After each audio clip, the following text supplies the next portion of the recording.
Women's work is not for sissies. Most men would have a hard time of it if they were to change jobs with wife, mother, or girlfriend. The homemaker walks miles every day, from sink to icebox, from cupboard to stove, and from kitchen to dining table. Let's use some very special photography to compress the whole job of preparing a meal into a few seconds of time, to see how many steps it really takes to get dinner on the table. Remember, this is a hurry-up picture of just one meal out of more than 1,000. Is that what you'd call a blitz meal? Even an efficiency expert would be staggered by the amount of chasing around and indoor road work that the little woman takes as a matter of course. There's the stair climbing event, for example, usually accomplished full tilt and with an armload of brooms, mops, blankets, and sundry household paraphernalia. Here's another hurry-up picture of the clinging vine whizzing through a day's program that would leave the average mountaineer gasping for breath. Each trip upstairs is the equivalent of lifting her own weight 12 feet. And at the rate of 20 trips a day, that's lifting about 12 tons of weight. Who said weaker sex?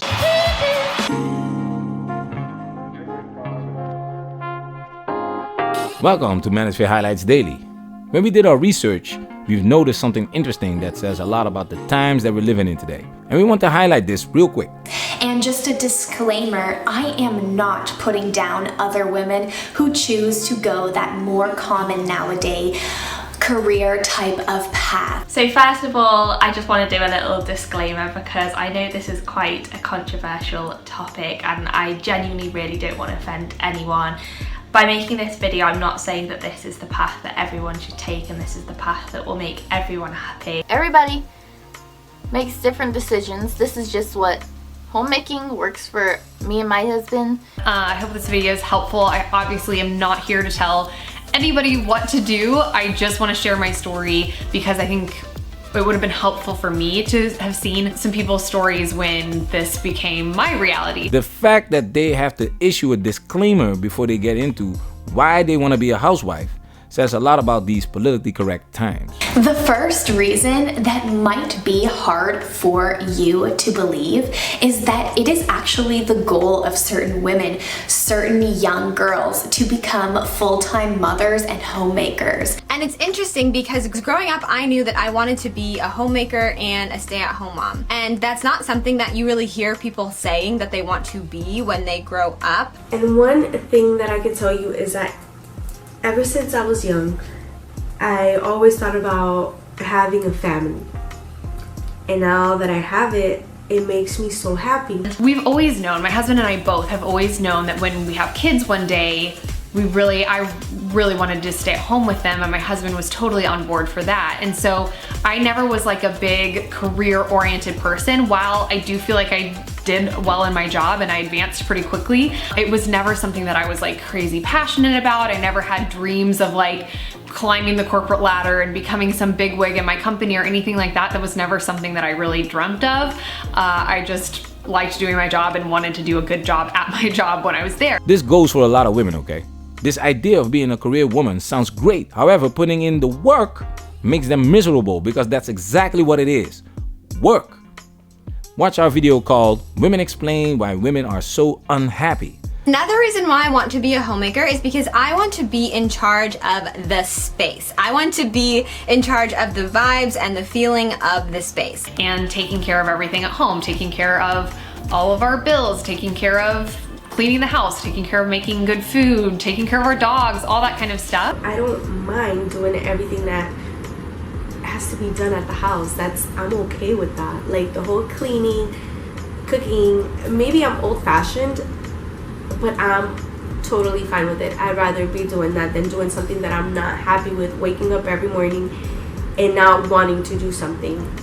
And I don't want to live like that. It's a homey place, and I'm a housewife, so it's my job to make the place an oasis after work so we can come and relax and we can just be together and our marriage will be healthy. I want to be able to create the feeling of the space. I want to be able to have my kids and my husband come home from work and from school and just like feel good. Like feel like their home, like feel welcome. I want to be able to provide healthy, nourishing meals for my family. Ultimately, just create an environment that is welcoming and warm for them. And this is exactly why you need to stop trying to get a woman to submit to you. She either does or she does not. These women want to be homemakers. They want to be housewives. You don't have to convince them to cook and clean. This used to be the norm in Western society, and now it's not. So if you still want a homemaker, housewife, I advise you to go overseas to increase your chances. And do not, I repeat, do not take her back home. These Western women will f her up. There is this big misconception that, for example, men who are very successful have wives that stay home basically because they are just sugar babies or gold diggers, when in fact that actually might be true for a small percentage of people, but on average is because there needs to be one person that supports the social life of the family because the other person working is working so many hours. I think when you do have this dynamic, it is important to be respectful to your husband who is going out to work for you so that you can live this simple life. God made women as helpers to their husbands. So I'm his helper. And some people might say, well, you can go to work and that might help too. Well, no it wouldn't, because I'm horrible at working in public. Let's see. This doesn't necessarily mean that your spouse needs to be affluent in order for you to stay home because of this reason. Your significant other could be a public service worker who works those 12-hour shifts and takes a lot of overtime and needs you to stay home to basically keep the family and the home afloat. I also think that traditional roles in the household is great for strengthening the bond between you and your husband. And the reason I think that is because I think the day-to-day living is what makes a happy relationship. I don't think it's the grand gestures that happen a couple of times a year on birthdays and Christmas and Valentine's Day. I think it's the day-to-day, how you respect each other. And I think that respect is strengthened when you both have a clear value to bring to the relationship. And how you bring that value is by having clear defined roles. See how many relationships end because of the pandemic. People are forced to spend time together and they drive each other nuts. Even Bill Gates gets a divorce after 27 years of marriage.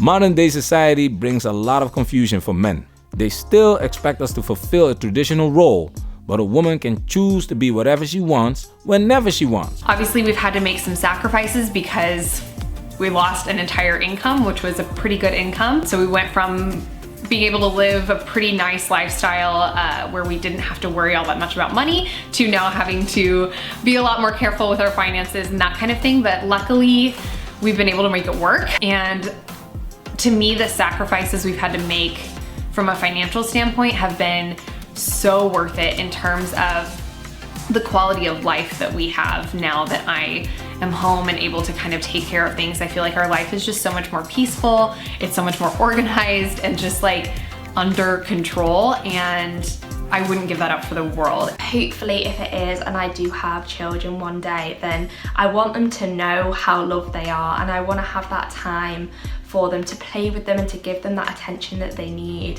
Sometimes I feel so sorry for women that do have to work and they have a really stressful job and they come home and they're just so physically exhausted that setting aside time to play with her kid, she's just exhausted and doesn't have the mental almost strength to do it after having a day in the office where it's been all loud and busy. We are so rushed in today's society, basically putting technology and iPads, and I don't think that's a bad thing necessarily, because children now need to grow up with the knowledge of technology in order to be integrated in today's society. But many parents are essentially using that as a replacement for their parenting. Is protection over my kids. I've known that I want to homeschool my kids ever since about 8th grade. You can't trust anybody, like not even daycares, because you hear all those crazy things that happen at daycares.